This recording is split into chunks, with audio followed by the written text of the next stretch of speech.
scholarship program ሲሆን funded የሚሆነውም ደግሞ by the Foreign Commonwealth and Development Office and partner organizations ናቸው እና fully funded የሆነ master's degree course ለአንድ ዓመት offer የሚያደርግ award ለsuccessful candidates በየዓመቱ offer ያደርጋሉ ማለት ነው and diverse range of countries and backgrounds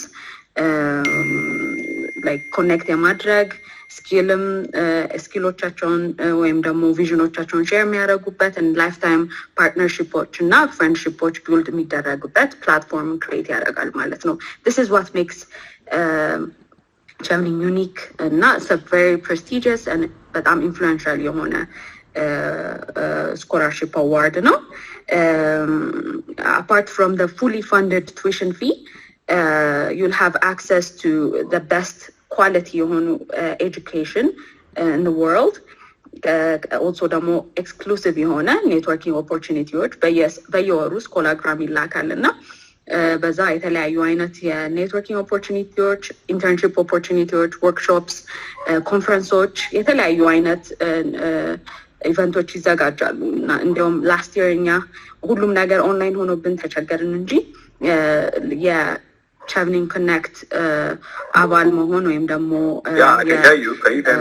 ዛ ኔትወርክ ፕላትፎርም አባል መሆን is a huge privilege and a doctor at the end of the scholarship you'll be able to join the global alumni community እስከ 50 ሺህ የሚጠጋ community ነው and now you'll be able to return home equipped with the knowledge and the networks to bring your ideas into life and to thrive in your career ማለት ነው so የተወሰኑ ስለ required documents ለመናገር ያህል ሁሉም CHEVENING አፕሊካንቶች ሰብሚት ማድረግ ካለባችሁ ነገሮች ውስጥ አንደኛ educational documents ናቸው references and at least one unconditional UK offer UK university offer ያስፈልጋል and then IELTS for English proficiency test ማለት ነው እና ዴድላይኑ ደግሞ የሚወሰነው በCHEVENING application timeline ነው ይሄን ዌብሳይቱ ላይ ገብታችሁ ቼክ ማድረግ ትችላላችሁ ሌላው ሁሉ ጊዜ የሚጠየቀው ነገር የwork experience ነው minimum of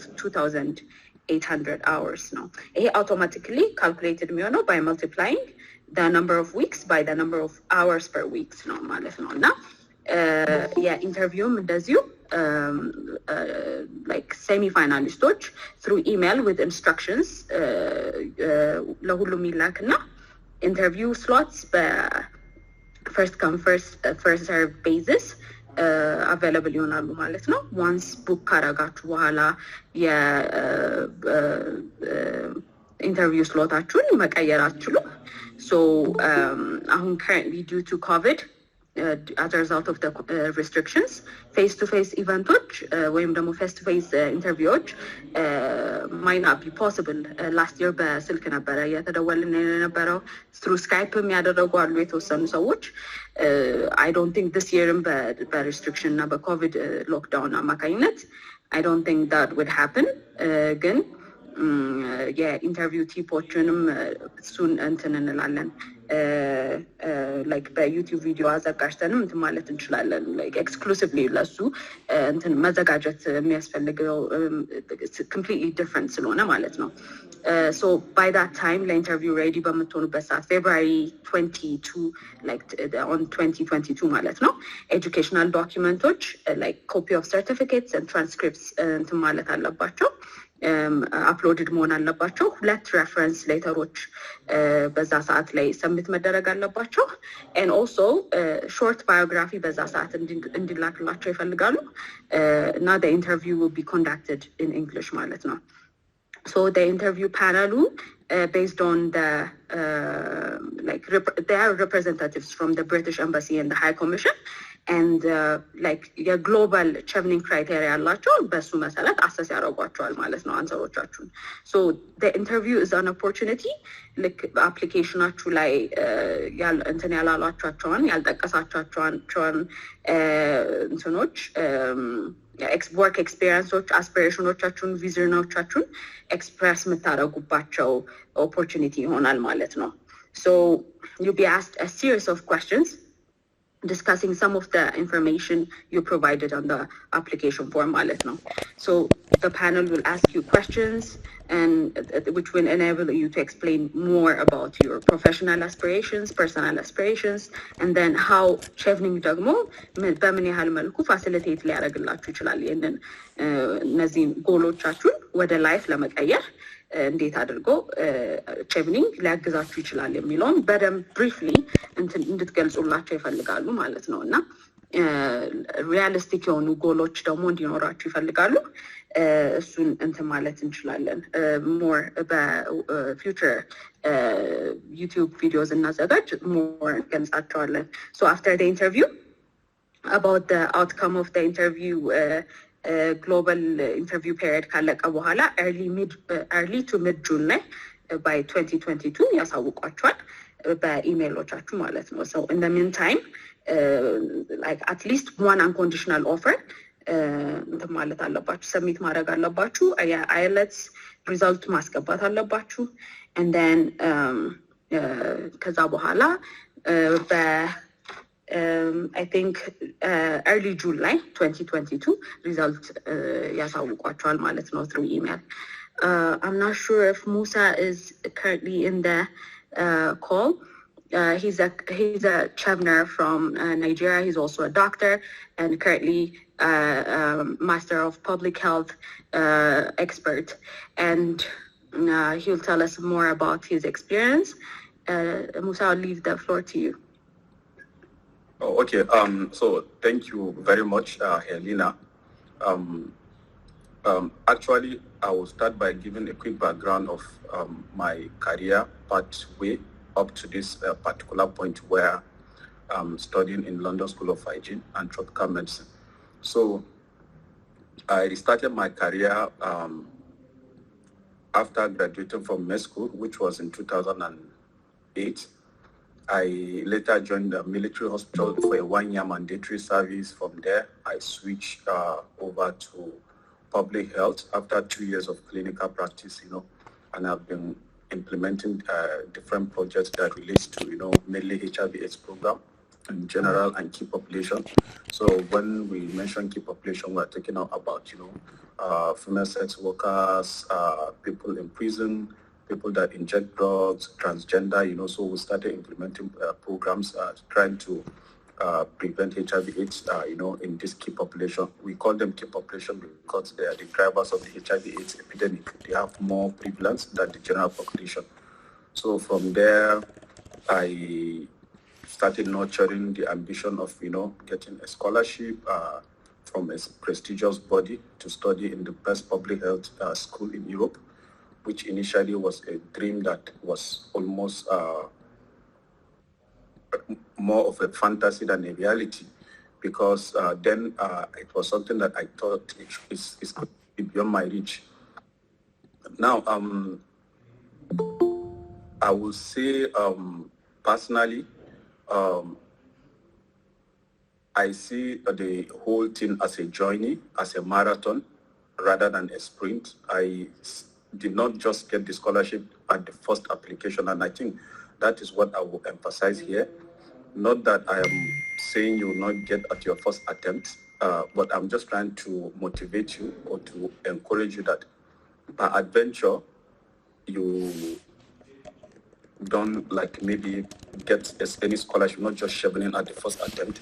Just know that it doesn't always stop there. You have a reflection, look back, look at where you feel you've not gotten it right, and, give it a try again. It's a marathon until you hit that target you really want to hit, And then another important thing is maybe I will say it's good that you take the process step by step, in as much as it's a marathon, but you approach it one step at a time. For example, for now, you focus more on how you make your essay very, very, smart.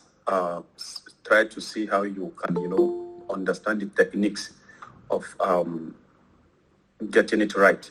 Now, I've mentioned two things, and I'll mention the third one. The first thing I mentioned was you need to understand that it's a marathon whether it's CHEVENING or any other scholarship, you know. Secondly, I now mention the need for you to take it phase by phase. That means you take it like one step at a time. For now, for example, you focus more on your essay, or try to understand the technicalities of the essay. Now, I'll mention the third thing, which is what made the difference for me, because as I mentioned earlier, if you look at it, I nurtured this particular ambition for a very long period, but I couldn't hit it right. So the most important question that maybe a lot of you will be asking is, what exactly did I do differently? Now I will tell you, I think the main thing that I was able to do differently was I really had to go out of my niche. Like, I open up for support. I open up for my friends who have been able to get the same scholarship I was looking for, to give me their own input. It's not like my story changed. It's not like my career pathway changed. It's not like I changed as a person. The only thing that changed was my approach. I opened up for support. I really got a lot of support from past alumni and also from other technical colleagues that were able to restructure my essay. And I submitted the same essay, the same storyline, but in a very structured and a more technical way. And I think for me, that was the turning point. So in summary, take it one step at a time, understand that it's a marathon, don't give up even if you don't get it that first time. Then finally, open up for support, allow other people, especially alumni, to, you know, to give you that input. Like, you know, as you write the essay, allow them to review the essay. Then after submission of the essay, it doesn't stop at that. If you are long-listed, you try to join other groups that do a kind of a mock interview where, you know, you get a lot of, you know, support and a lot of, you know, rehearsals. And at the end of the day, you to just explain my experience in Amharic, and we'll translate it. ስለዚህ ሌላ ጥያቄ ካላችሁ you can unmute yourself እና እንትን ማለት ትችላላችሁ. You can forward your questions.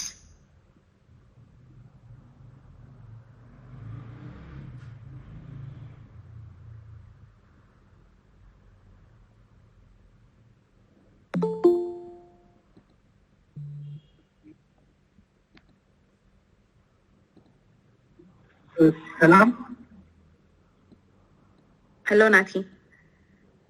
Salam. Hi. Salam. You're making like now investment operation. I think September 9 we have let I will let you know. Like application was gonna take a investment apply now.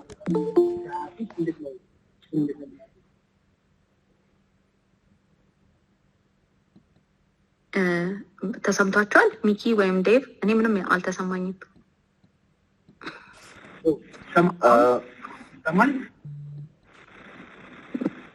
ሚኪ ከተሰማ you can answer his question. ይሰማል። ምናልባት ካልተሳሳትኩኝ የዩኒቨርሲቲዎቹን አፕሊኬሽን መች ነው አድሚኒስትር ማድረግ ምን ጀምረው ዩኒቨርሲቲዎች ስላልጀመሩ የሚል ይመስለኛል። እንደዛ ነው ናቲ? ካልተሳሳትኩኝ ይሰማል። ያ ማለት አሁን ላይ አፕሊኬሽን አልከፈቱም መሰለኝ ለ2023 አይደል?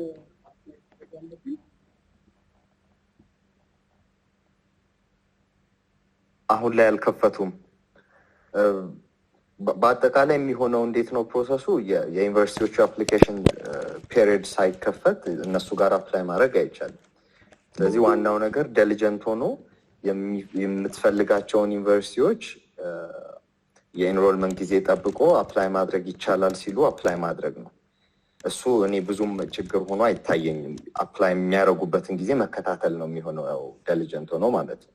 ግን እኔ እዛ ላይ ማለት የምፈልገው ዩኒቨርሲቲዎችንም ስንመርጥ ስለወደድናቸውና ኮንቬኒየንት ስለሆኑ ከተማዎቹን ስለምንወደው እዛ አካባቢ ዘመድ የምናውቀው ሰው ስላለ ሳይሆን የኛን ምርጫ በኋላ ላይም ጀስቲፋይ እንድናደርግ ስለሚጠይቅ እዛ አካባቢ ከናንተ ሙያ ጋር ያሉ ተቋማት ከናንተ ሙያ ጋር ያሉ ባለሙያዎች ያሉበት ለኤክስፖዠሩ ለምትፈጥሩት ኮኔክሽን ከዛ ከምትጽፉት አፕሊኬሽን ጋር ያ ዩኒቨርሲቲ እንዴት ፊት ያደርጋል የአካዳሚክ ፕሮፋይሉ ያሉት መምህሮች እነዚህ ነገሮች ጀስቲፋይ ለማድረግ መጣር ስለሚኖርባችሁ የምትመርጧቸውን ዩኒቨርሲቲዎች ቀድሞ ማሰብ እና 5-6 አማራጮችን መያዝ ከዛ ቀድሞ የተከፈቱ ዩኒቨርሲቲዎች ላይ የራስን ውሳኔ ያሳልፎ አፕላይ ለማድረግና አክሰፕታንስ ለማግኘት መሞከር ነው ታይሚንጉን እንግዲህ መከታተል የሚፈልግ ይሆናል ማለት ነው ምናልባት የሚመልስ ከሆነ ይሄ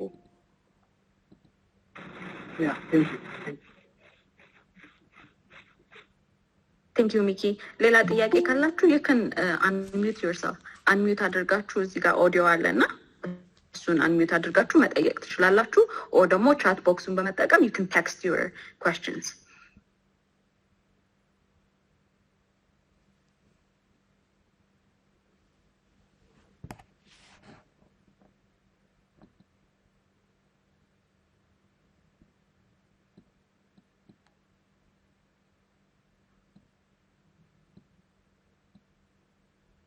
Okay. ሌላ ጥያቄ ከሌላችሁ thank you so much for joining in. Thank you so much Musa. Thank you Dave, Miki. ወደፊት ደግሞ በዩቲዩብ we can organize some kind of session and then we'll address your questions. እዚህ ጋር አንድ ቶማስ my question is when writing our career plan it was suggested to link it with UK government project. In Ethiopia, what do you have to add on this? Like good data until UK government, like that's ማለት ከዩኬ ገቨርንመንት ጋር ማገናኘቱ ለእናንተ አድቫንቴጅ ሊሆን ይችላል እነሱ at the end of the day እነሱ ሊጠቅማቸው የሚችል ፕሮጀክት ካመጣችሁ they would be so happy እና ግዴታ እንትን ማለት አይጠበቅበትም ዩኬ ገቨርንመንት ኢንቮልቭድ መሆን አይጠበቅበትም ካሪየር ፕላናችሁ ላይ ግን እንደ አድቫንቴጅ ሊሆን ይችላል እነሱ ሊጠቅማቸው የሚችለውን ነገር በሙሉ they might take it happily or gladly እና ግን career planaችሁ as long as it's realistic and smart ከሆነ it doesn't necessarily have to be linked to the UK government. እሱ ነው የምለው ሚኪ እና ዴቭ መጨመር የምትፈልጉት ነገር ካለ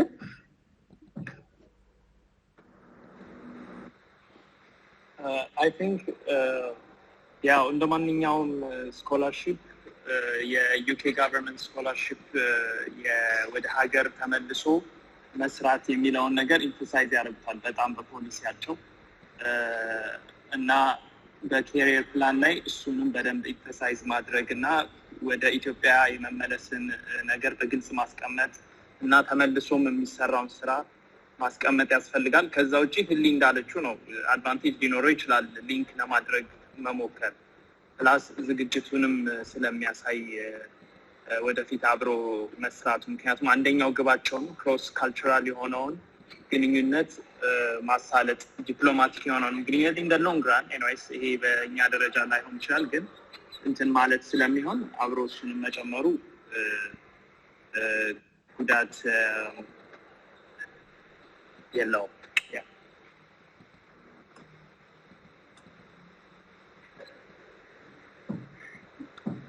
ሚኪስ መጨመረው ነገር አለ እዚህ ላይ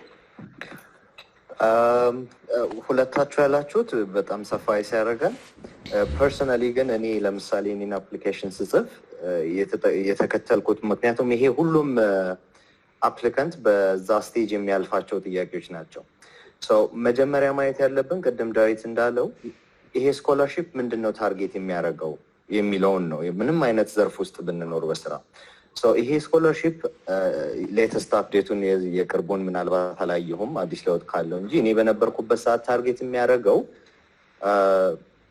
በዘርፋቸው እነዚህ ሰዎች ፕሮፌሽናል ባለሙያ የሚሆኑ ናቸው ወደፊት ባሉበት ሀገር ያንን ዘርፍ ሊያሳድጉ የሚችሉ ፊውቸር ሊደርስ ናቸው ብሎ ነው የሚያስቡት ስለዚህ ባለንበት ዘርፍ ልንፈጥር የምንችለውን ለውጥ ልናበረክት የምንችለውን ነገር ፕራዮሪቲ ልንሰጠው ይገባል ኢንሲደንትሊ ይሄ ነገር ከብሪቲሽ ገቨርንመንት ፖሊሲዎችና ፕላኖች ጋር ሊያያዝ ይችላል። ግን ያንን አስበን አይደለም የምንጽፈው። ምክንያቱም አልቲሜትሊ የብሪቲሽ ፐብሊክን ሳይሆን ሰርቭ እንድናደርግ የሚታሰበው በሀገራችን ባለንበት ዘርፍ ሊደርስ እንድንሆን፣ ጥሩ ኮኔክሽን እንዲኖረን፣ ከእንግሊዝ መንግስትም ጋር ጥሩ ግንኙነት እንዲኖረን ነው የሚታሰበው። እዚህ ቅድሚያ ልንሰጥ የሚገባው ባለንበት ዘርፍ ልናበረክት የምንችለውን ነገር አስበን በዛ በኩል አስፓየር የምናደርጋቸውን ነገሮች መጽሐፍ ነው እና ኮንሲደርን ማድረግ ያለብን የቃላት ሊሚቴሽን ስላለ ያስብነውን ነገር በሙሉ ልናካት ስለማንችል ፕራዮሪታይዝ የምናደርገውን መጀመሪያ የሚቻልም ከሆነ ደግሞ በሌሎች ቃሎች እነዚህ ነገሮች ክሮስ ካልቸራል ኢፌክት ቅድም ዳዊት እንዳለው አላቸው፣ በዛ በኩልም ሊያበረክት ይችላል የሚለውን መግለጽ ይሻላል ይመስለኛል። Thank you, Miki. There's also another question. I'll give this question to Musa. Musa, are you there? Yes. Hello, Musa? Yes. So the question goes like this. Are there any volunteer activities that would best make the application attractive?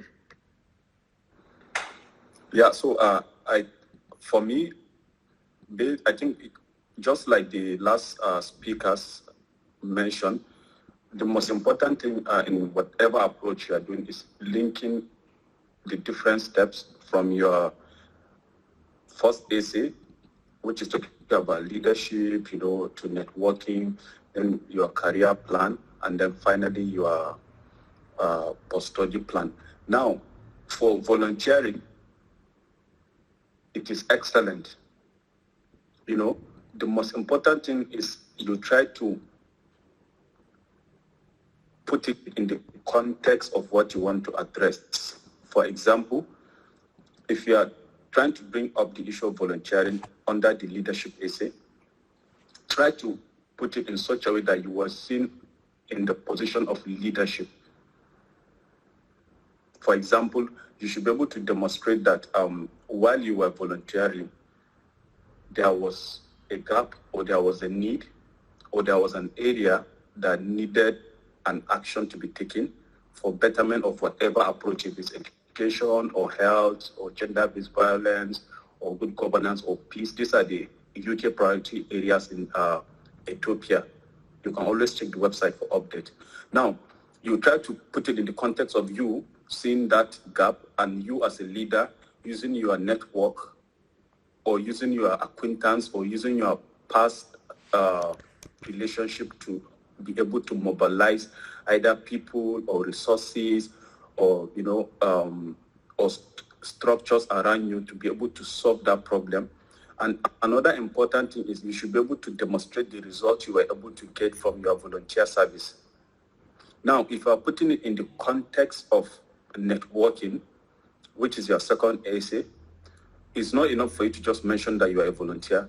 You should be able to demonstrate how you were able to use your capacity as a volunteer to network with other people. Now, for networking, they will always like it when you mention how you were able to use social media platforms. I think they love that.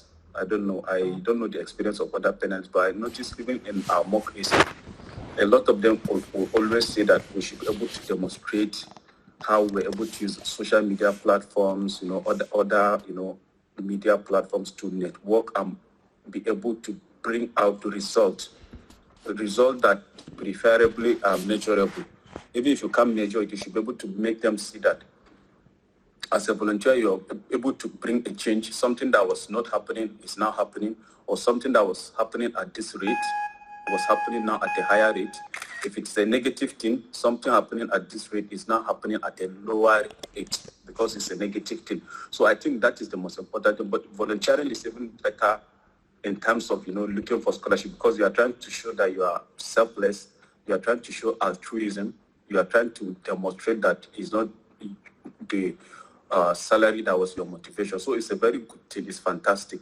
But just that put it in the context of, whatever capacity you want to demonstrate. And then importantly, try to show that you were able to, demonstrate influence. You were able to demonstrate, mobilization, or you were able to demonstrate networking, like you were able to use the advantage of you meeting somebody somewhere to solve another problem that is not in a different context, So just you try to maneuver. I don't know if it's making sense, but I think that is the most important about volunteering, is how you present it, how you package it, or how you frame it, Thank you. Thank you for answering it so perfectly, Musa. Thank you. So the last one is, do you have any PowerPoint or written document of today's meeting that may help us during application? So Salsa has the answer for this. I think recording Salsa. Yes, we will have a recording and we'll be posting it on our YouTube channel. Yeah. So if you don't have any other questions, we'll end it Baziu and we can end the session today, Maletna. If you have any question, you can forward it. We can wait for everyone till it's 9 p.m. for their questions. Yeah, CHEVENING cohort, 2021 cohort ማለት ነው።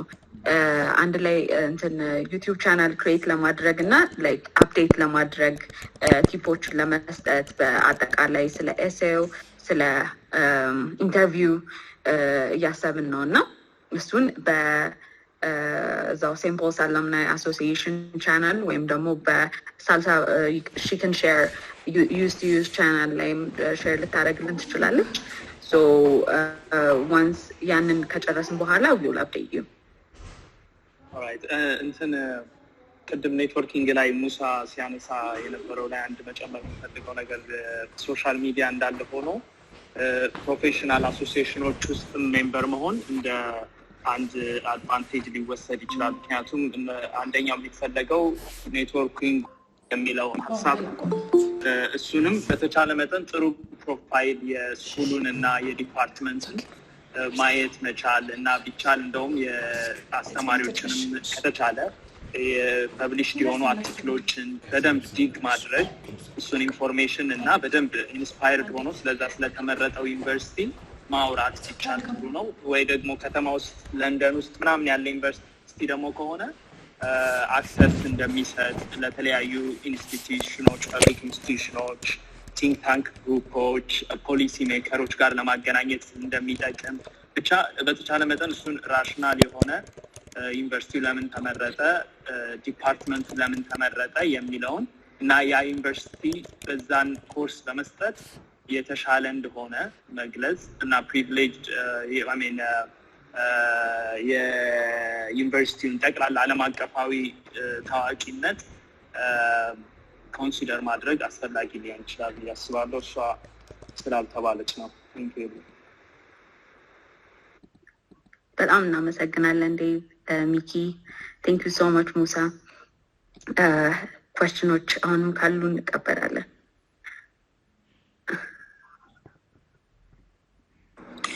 Thank you. Thank you so much, Miki. እናመሰግናለን for this.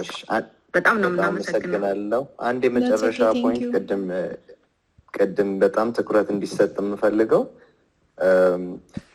የአፕሊኬሽን ፕሮሰሱ በሙሉ ስቴፖች ያሉት ስለሆነ አሁን በዚህ ሰዓት የኢንተርቪውን እና የመሳሰሉ ነገሮችን ሊያስጨንቅ አይገባም። እሱን ስቴፕ ብሪጁን ሲደርሱ መሻገር ይሻላል።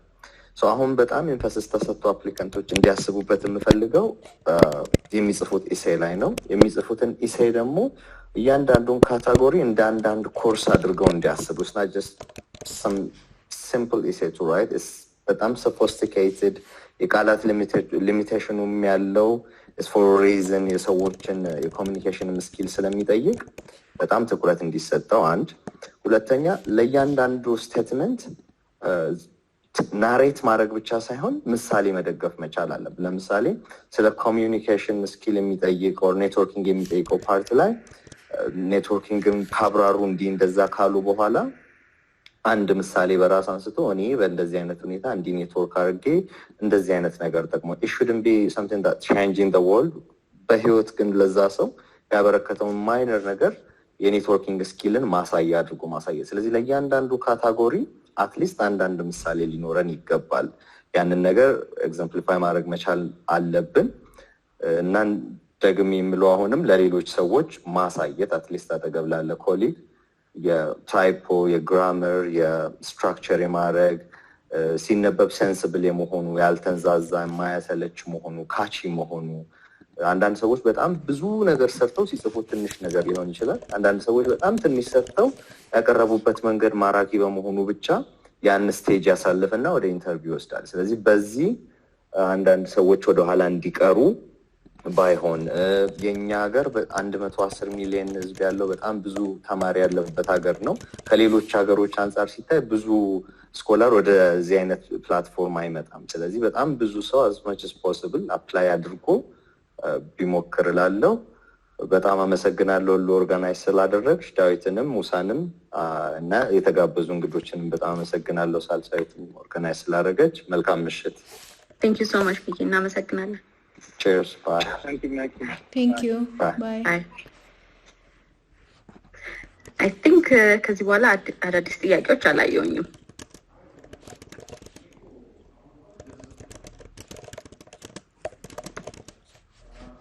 So we can end today's session with this ማለት ነው. Thank you so much Musa for joining in. Thank you Dave. ያላችሁን ጥያቄዎች በሙሉ forward አድርጉልን ማለት ነው. Also you can subscribe to our YouTube channel. Okay. For a session and a podcast post ይደረጋል እዛ ላይ so subscribe on it. Thank you Elu and everybody else.